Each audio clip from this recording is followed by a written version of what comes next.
मानस national park Bharat के उत्तर पूर्वी राज्य असम में हिमालय की छांव में मौजूद है।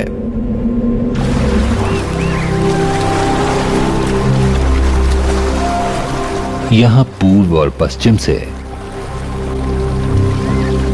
और पहाड़ों और मैदानों से जीव खींचे चले आते हैं। पूरे भारत में सबसे ज्यादा एंडेंजर्ड स्पीशीज इसी नेशनल पार्क में पाई जाती हैं।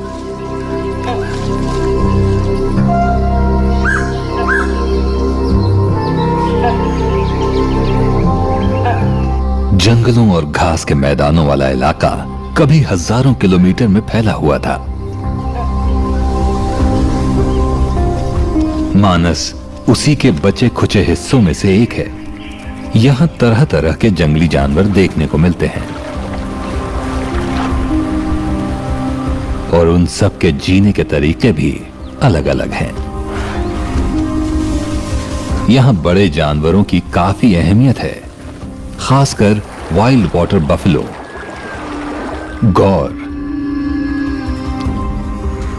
वन हॉर्न्ड राइनो और एशियाई हाथी।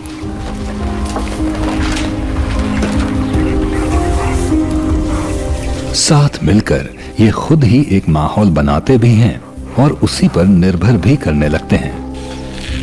ये बड़े जानवर जंगलों के बीच अपना रास्ता बनाते हैं ताकि पेड़ों की गिनती हद से ज्यादा न बढ़े। और यही कारण है यहां उगने वाली इस लंबी हरी घास का, जो हमेशा से मानस की पहचान रही है। ये चार बड़े जीव मानस के लिए बहुत जरूरी हैं।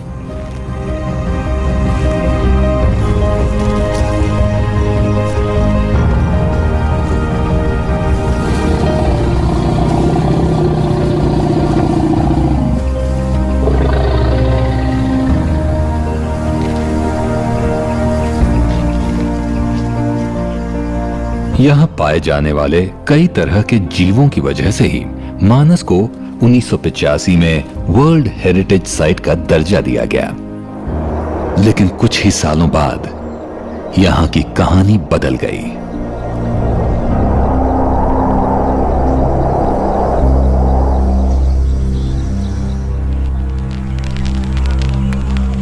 (1986) में शुरू हुआ एक विद्रोह।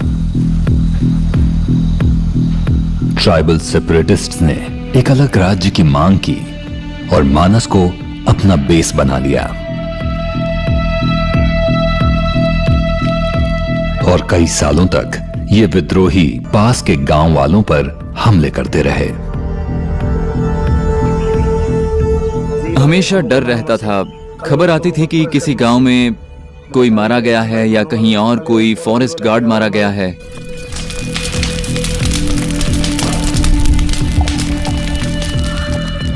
हथियार खरीदने के लिए ये उग्रवादी जंगल में मिलने वाली बेशकीमती चीजों को बेचने लगे।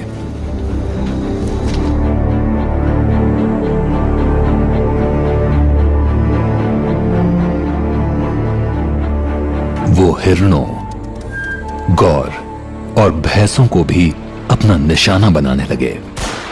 जंगल की हर छोटी हलचल पर गोलियां चलने लगीं।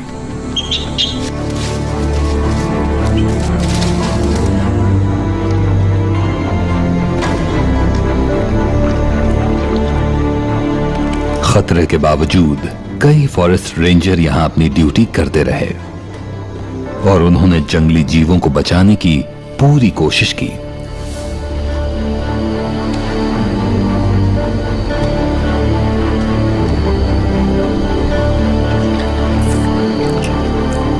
लेकिन वो ज्यादा कुछ नहीं कर सकते थे।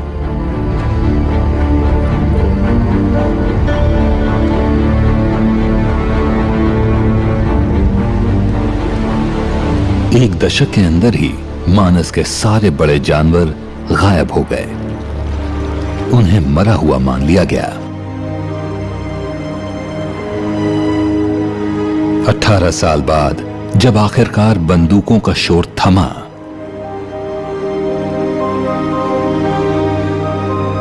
मानस अपना वजूद खो चुका था।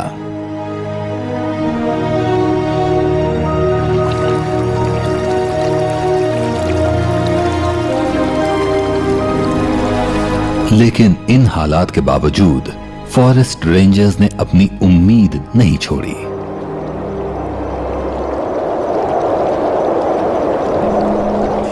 वो एक बार फिर मानस की रौनक देखना चाहते थे। मैंने वो बुरा वक्त देखा है। अगर यहाँ के लोगों ने मिलकर अच्छा काम किया, अगर उन्होंने दिल से यहाँ के जानवरों की हिफाजत की, तो मुझे लगता है कि मानस फिर से पहले जैसा हो जाएगा। सब कुछ ठीक हो जाएगा, कोई खतरा नहीं रहेगा।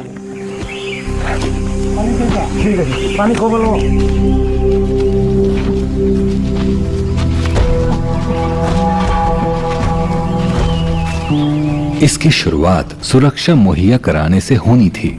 मानस में फिर से जान डालने की कोशिश हाथियों पर सवार हथियारबंद फॉरेस्ट रेंजर्स की पेट्रोलिंग से शुरू हुई।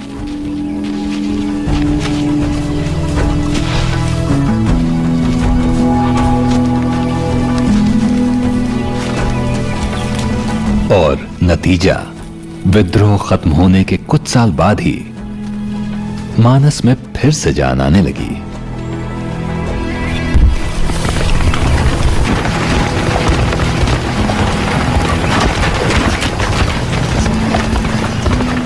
इस जंगल में दोबारा जीव दिखने लगे, लेकिन वो इंसानों से डरे हुए थे।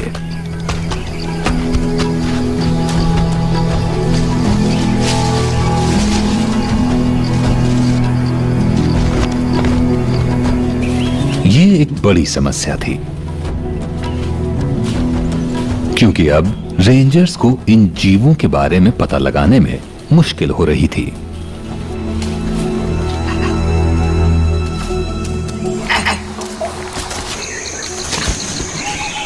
और पूरे के पूरे इकोसिस्टम में दोबारा जान डालना नामुमकिन सा लग रहा था। क्या मानस में इतने जीव बचे थे कि उसमें फिर से जान आ पाती?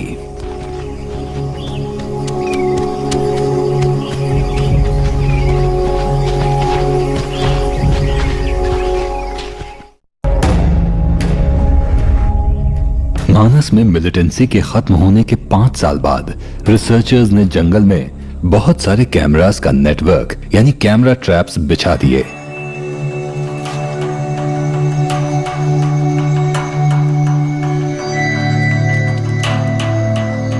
इस कोशिश के नतीजे हैरान करने वाले थे।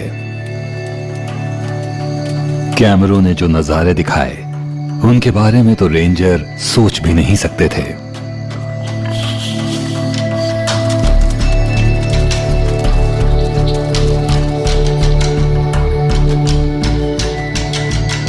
हैरत की बात यह थी कि इस पार्क में मिलने वाली बिल्लियों की सभी 8 प्रजातियां अब भी यहां थीं। इनमें बहुत कम नजर आने वाला क्लाउडेड लेपर्ड भी शामिल था। यहां जितने जीवों के बारे में सोचा गया था, उससे कहीं ज्यादा मौजूद थे।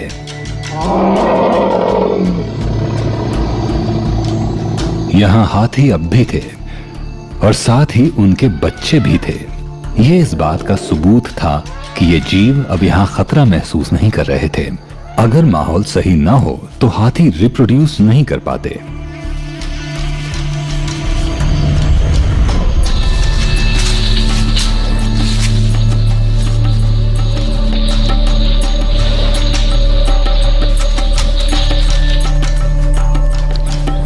रिसर्चर इस बारे में और ज्यादा जानना चाहते थे, लेकिन हाथी अपनी जिंदगी के राज इतनी आसानी से जाहिर करने वाले नहीं थे।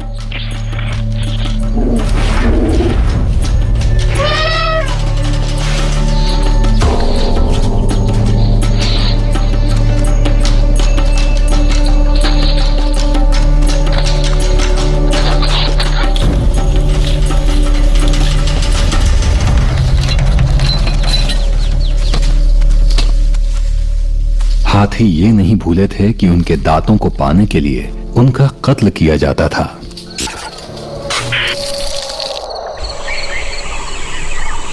कैमरा ट्रैप से पता चला कि जंगली जीव छिपे हुए थे।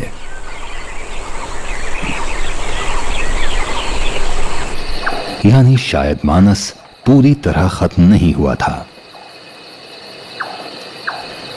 इस फिल्म के लिए खास परमिशन ली गई और फिर नाइट विजन कैमरों ने मानस को एकदम अनोखे रूप में फिर से जिंदा होते दिखाया। चांद नहीं निकला है और जंगल में घुप अंधेरा है।